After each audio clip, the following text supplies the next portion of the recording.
Hotel থেকে check out করে নিয়েছি, লাগেজ যদিও হোটেলেই আছে। আমি তো মেলেই বসে আছি, আর গুড়িয়ার বাবা ঘুরতে বেরিয়েছে। আমার আর ইচ্ছে করছে না ঘুরতে, কেননা একটু করেই চলে যাব। আর এই চৌরাস্তা মানে মেল, এখান থেকে চলে যাব। আমার এখানে বসে থাকতেই ভালো লাগে, সবাই হাসবে যে দার্জিলিং এসেছে না ঘুরে এখানে বসে থাকে, এখানে কি আছে।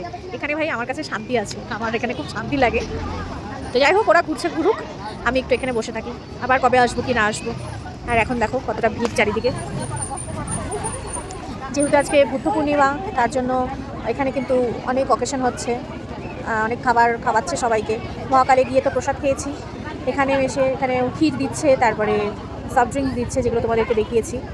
আর ভালো লাগছে এখানে বসে থাকতে। আমার ওই দিকটায় হচ্ছে শুটিং, ওখানেও কিছুক্ষণ দাঁড়িয়েছিলাম, তারপরে এখানে এসে একটু বসলাম। একদম আমার হোটেল, আর এই যে আমি মেলে, এই যে বাবা মেয়ে এই যে ঘুরে চলে আসলো। হঠাৎ করে বরমশাইয়ের শখ হলো আমাকে একটা গোলাপ ফুল দেওয়ার, বিবাহ বার্ষিকী বলে কথা। অবশেষে আমরা কিন্তু এখন গাড়িতে উঠে পড়লাম। এখন আমরা দার্জিলিংকে বিদায় জানিয়ে চলে যাব। তো একটু পরেই কিন্তু গাড়িটা ছাড়বে, তা আবার আসবো না নিবারণ। কোন হিন্দি সিনেমাটা এখানে হয়েছে কেউ জানিও তো। শেয়ার গাড়িতে উঠে দার্জিলিংকে বিদায় জানিয়ে এবার চলছি বাড়ির পথে। আর যাওয়ার পথেই কিন্তু টয় ট্রেনের সঙ্গেও দেখা হয়ে গেল।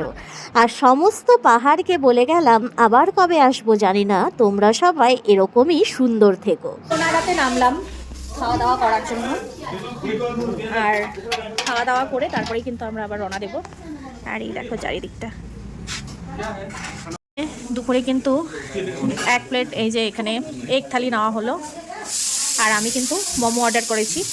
দুপুরে লাঞ্চ করার পরে এবার কিন্তু আমাদের গন্তব্যস্থল হলো শিলিগুড়ি। আর এই দেখো চারিদিকের কুয়াশাও কিন্তু আমাদের যাত্রা সঙ্গী হয়ে গেছে। একটা দিন কিভাবে যে কেটে গেল বুঝতেই পারলাম না। তবে যাই হোক, আমার এই পাহাড়ের ব্লগগুলো তোমাদের কেমন লাগলো জানাতে কিন্তু ভুলো না। তবে এই একটা দিন কিন্তু আমরা ভীষণ আনন্দ করেছি। তো চলো এবার কিন্তু বাড়িতে যাওয়া যাক। তো এই যে কুটুস মহারাজ এসছে, এখন ওর জন্য কি গিফট নিয়ে এসছি সেটা জানার জন্য। তো চোখ বন্ধ কর, হাত পাত, দিদি তোকে গিফট দিবে।